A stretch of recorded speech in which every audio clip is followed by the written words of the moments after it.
Paano po ba explanation about rent to own? Thank you po. May nakita kasi ako na 5K per month. So, yung 5K per month po, 7K per month DP na po yun. Down payment lang po yun. Okay? So, sa Cubao project po ito, ang reservation fee po doon ay 8,000 pesos and then ang monthly down payment ay 7,000 for 3 months. So, kung ito total po natin lahat-lahat, that is 29,000 cash out only. And then, ang magiging monthly po natin doon sa EDSA Cubao ay nasa 14 to 15,000 pesos per month through bank financing. 20 years to pay na po yun. And good news, kung naghahanap po kayo ng property na pwede nyong paupahan, pwede nyong ipasok sa Airbnb, along EDSA project po ito, studio unit na yon. Just imagine, no? 29,000 cash out only along EDSA Cubao project na to. Okay? Along EDSA, malapit sa Farmers Market, Araneta City, Gateway Mall, SM Cubao, tabi ng MRT Station Cubao, tabi ng Samson College at marami pang mga schools like STI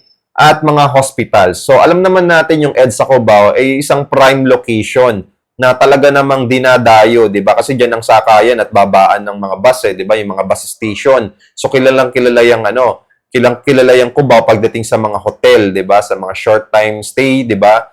And then, long-term stay. Kung magpapa-daily staycation ka, perfect na investment talaga dito sa Cubao project natin. Kasi alam naman natin ng Cubao project, napaka-busy area niyan. Maraming mga tourists dyan from provinces or abroad, di ba?